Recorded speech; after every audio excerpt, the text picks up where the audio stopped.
So the next question I have is, what do you believe about the people who voted opposite of you? And this might be an interesting question since you didn't vote, but I'm curious Mhm. what your answer to that would be. I have love for them because whatever they're going through, everybody lives in their own reality and their own perspective. So, whatever they're going through, whatever fears they're experiencing, I just want to send them love because maybe that's what they're missing. Yeah. A lot of the times when we're living in scarcity, we're lacking love for ourselves. I know it's very cliche, but that is the greatest thing to be is to be in love, in the state of love. I agree. And I love that you said that because I believe that as well. Everybody is here for their own individual reason, Yeah, right? Their purpose, whether they find it or not. And everybody who is existent in this world deserves peace, love, and joy, right? Love being absolutely. one of the most important ones, right? And so I love that. And I also try to not demonize people because a lot of folks that, I Exactly. have on my timeline, and they're having snarky remarks and wanting to demonize folks and like everybody's racist. And I'm like, but while I've done work in social justice and I know the levels of racism that exist, sociologically as well as psychologically, I Mhm. do not believe that the majority of people in this country hate people of color or hate different cultures. I And, agree. but I do believe that everybody in this country cares about how much eggs cost or how much their housing costs or that they're getting a paycheck to pay for anything, right?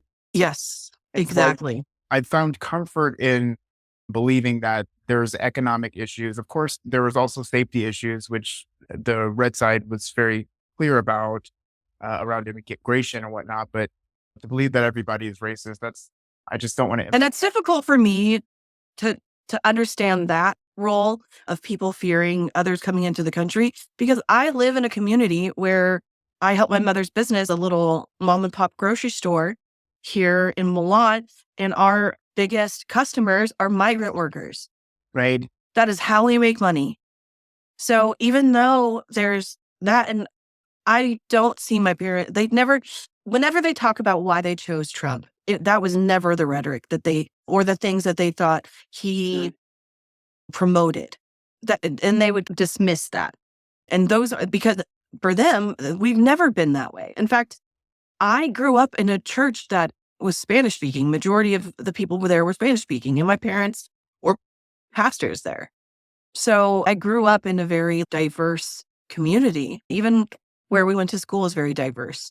And then over here in this small community, we still have that diversity and it's growing. But even with that diversity, there's a large number of people of different ethnicities that are not white that are voting for Trump because of economic hardship. And we do experience it here. And I have to say, like an argument I hear a lot from those of us who, and I wouldn't even count myself in because I'm looking at it from everybody's perspective. And I've lived in the city. I lived in Denver, I lived in Seattle area, and then I lived here. But they are afraid of not being able to purchase eggs. It's a bigger fear because there is a lot more scarcity in rural areas, especially ones that I live in that aren't heavily funded. Yeah, I think that's extremely important because a lot of America is rural, right? Yes, And more I than mean, we realize, I think. that's right. And there are specific challenges that rural communities have that do not exist in urban communities. And that is the Absolutely. availability of resources, whether the resource is a nonprofit to help you with being a mother or getting services or whatever, or housing availability, or Yeah. even a grocery store, right? With different food options. Like rural communities, Mhm. a lot of times are self reliant Yes, to the degree that what they see in urban areas is completely counter to what they believe and what they think the American way of life should be. And so exactly. that's an excellent point. Yeah. And I'm curious, being in a rural community, you mentioned that there are even people of color and different cultures who voted for Trump. Mm. So you thought, so your point was you think it is an economic reason. Yes, I Okay. think it is. I wouldn't say it's a large number, but there are some. Regardless, it's strange to me because I wouldn't have ever voted that way. Yeah. I would have never voted for him in any of his elections. So, yeah, All right. So the next question I have for you is, what is the worst thing about society to you? lack of empathy really is. And lack of self love, actually, because that's where empathy stems from. And when we're in a constant state, and a lot of Americans, especially those who are just trying to feed their kids, they don't get a chance to sit with their thoughts. I'm one of the very few. They're always trying to find ways to care for their family. Mhm. So sitting down and actually having the time with ourselves and being able to love ourselves is something that's hard to do. And that's part of why our society here, like I look at how European countries, how they Yep. operate, and there's a lot more time to have freedom for yourself and to open your mind. You're not working 40 plus hours a week, constantly grinding, not usually, at least in a lot of the European countries. And then you watch how their children evolve and how much better they're doing because of the programs that they have set up. And America just doesn't have that yet. And I don't know if we have the capacity for some time to reach to those goals. But That's an interesting point because in America, we certainly believe we are the best country in the world. And in many measures, we absolutely are. But, it's, yeah, but the point about that you're making about not only the time we have to care for ourselves, but the tools or the understanding or even the how do I do it to care for myself? You know what I mean? I feel like those things are by and large missing for many of us. And you being somebody who is not only spiritual, but understands mental health and self care, right? yeah, yeah. Did you know about these things when you were going through high school or grade school? Were they teaching you these things on how to take care of yourself? And Absolutely not. right. I learned this from my girlfriends. You know what I mean? Like, Right. this comes from communicating with my girls. Like, Sure. if actually, sure you remember her, Lime and I were like at the hip, and she's someone who taught me so much about beauty and taking care of myself. Um, where my mom lacked, but that's the whole part of community.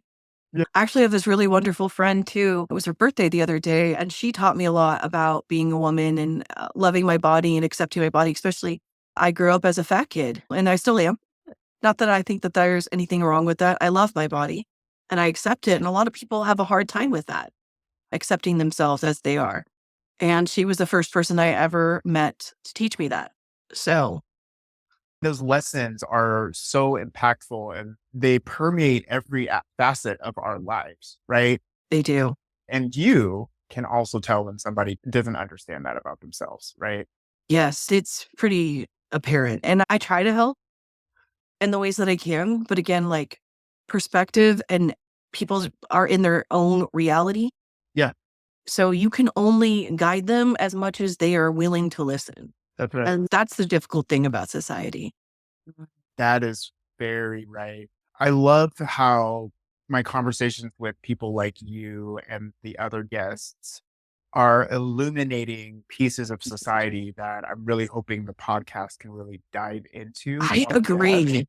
I because feel like you're uncovering something magical right now. It's beautiful what you're well, doing.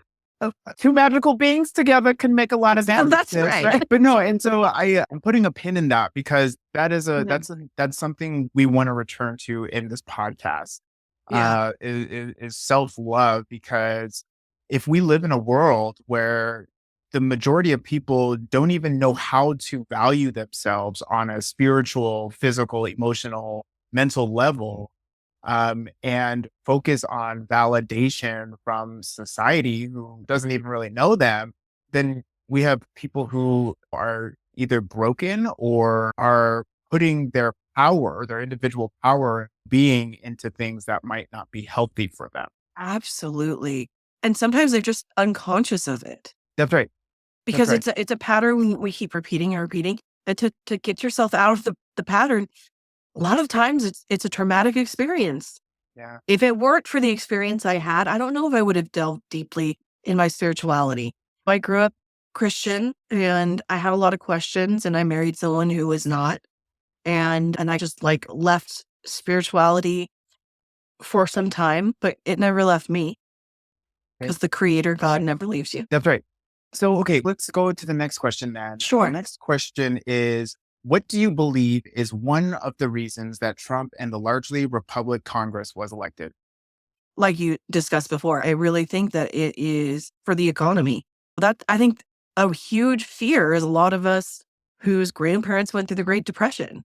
Even like my grandmother on my mom's side, she was homeless as a teenager and had to find ways to feed her family. And so she ended up getting married just so she could feed herself. And trauma stays in the body and with us for up to, I think, 7 generations is what they say now. Yeah, I So, have heard that. so we're all experiencing trauma that we may not even understand why we feel the way that we do, or we're voting the way we're voting because we're not questioning ourselves enough.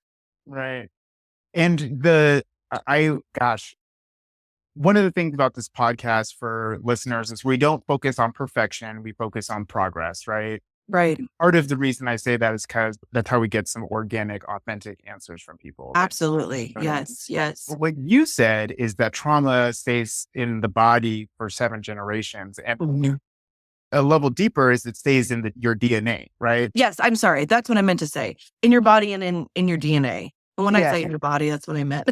No, that's Thank okay you for correcting because me. there was a Yeah. recent study published. I don't know if it Mhm. was recent. I just remember recently hearing about it. But Yeah. what they said was that they had this experiment where they were there was some sort of environment they were in where there was like a treat, and then around the treat or in a certain area there was like a shock pad. And so every time the mice would get close to the treat, they would get shocked by the shock pad. And so what happened was it took some time before that mouse stopped actually going to the shock pad because they had learned that the shock pad's going to shock them. The offspring of that mouse also exhibited that same behavior without that same initial experimentation. So the point there Mhm. was that they saw how behavior is passed from one generation to another. And what they learned, I think, was that after 7 generations, that behavior starts to dissipate. And Yes. so, and I Yep. don't know if it was seven. I might have to get the actual It article. used to be 5, and then I heard 7 recently that Okay. it's changed to that. Yeah. I don't know the article either, but it sounds accurate, especially from watching it play out and within my own family. Mm, mhm. And that's So, and the point there is that with what we're saying about self-love and like having the tools to heal from trauma, yeah. like we don't even know everything about humanity yet to the degree Yeah. where we're like saying we're teaching kids, hey, this is how you avoid, holding on to trauma if something happens that you don't like to happen. You know what I mean? And it's like Mhm. we're not even there as a species yet. And so that gives Right. me hope that there is still time to uncover these things, but time is also very relative. And I will say, we also heal it, and I'm healing my children. That's right. I'm teaching my kids, and I'm healing my mom because we're having these discussions. Her mom was the quote unquote almond mom. Like thin was in for her. So being in a bigger body was ridiculed by my family. But the irony is and we actually just uncovered this recently at a discussion my mom and I had. We realized the reason why my grandmother was this way, the fact that she wanted people to think that she had money because Mm. having money gives you a certain status. And so she would not feed her children as much and talk about how her children are so thin to remain in the status of wealth. I see. So, I just was like, that's insane. So Yeah. you are trying to say that I'm unhealthy, yet Yeah. you are the only reason why your children are thin is because of your unhealthy choices that you made. Right. So it's fascinating. Well, Yeah. and it's the situation where people are trying to keep up with societal expectations, right? Yes. Yep. And keeping up with the Joneses or the Johnsons or whatever, Mhm. right? And generations before us, like that's what you did. You made sure that you were portraying your ability to move in society and not be a threat, which is Mhm. human. But when it comes to society saying, oh, this is beautiful, or that is dangerous, or you should buy this, like those things aren't universal. Those things are could also be harmful. And we as humans need to understand that and have discernment about some of those messages. Yeah, exactly. That's why asking ourselves questions, Yeah. asking that intuition that we all have that God gave Yep. to us. Does this fit with my body? Does this make me feel good? Yeah. And the more we start to question ourselves, the more things open up for us. And I think as society, if we continue on that path and have those conversations of talking to ourselves and asking ourselves what we need, and that's the other thing, like society tells us, I don't know how many times I've seen ads about you need to be thin, but does then equate to health? Not Right. necessarily. Say that. Like, and when I was at my thinnest, I was actually at my unhealthiest. I was a vegan and I was doing yoga all day long as much as I could. And I injured myself and I didn't realize I was like repeating this cycle of self inflicting pain because I was mad at myself because society says I should be looking different and I'm not looking the way society wants. So then I said, oh, you know what? I'm going to love myself. I'm going to love my body no matter what somebody thinks about me. And I ended up modeling and helping people in my own community see themselves and loving their bodies because I loved myself. Yeah. So the more of us that do that internal work, the more we can change because it, as cliche as it is, it starts with the person. That's right. Yeah. Love that. Yeah. Thank you for your perspective, You're welcome. Jessica. It's great. And I hope our listeners are enjoying it too. Yeah. The next question is, do you feel like you did enough to affect the election in the way you wanted to see it go? No, we did talk about that. I think now that we've talked a little more, I feel a little less ashamed. It was my decision.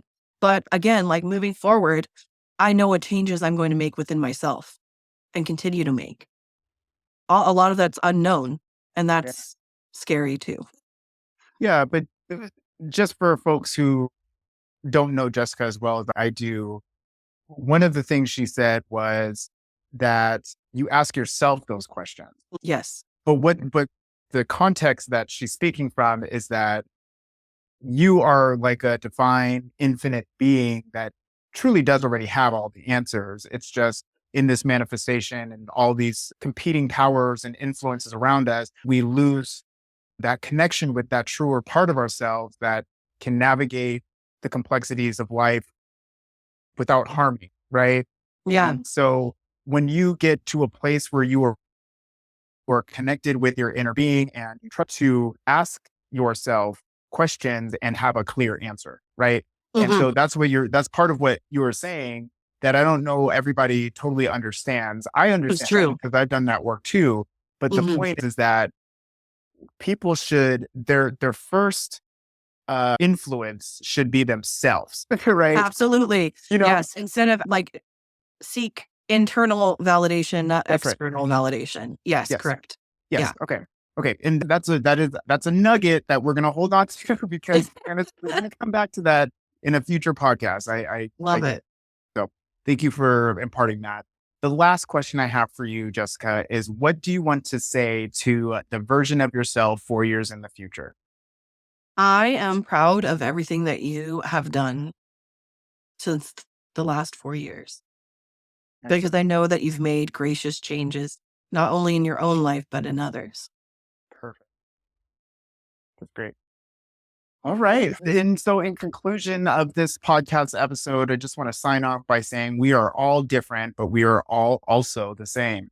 What Yeah. matters is we recognize that and move forward to make a better world for all of us.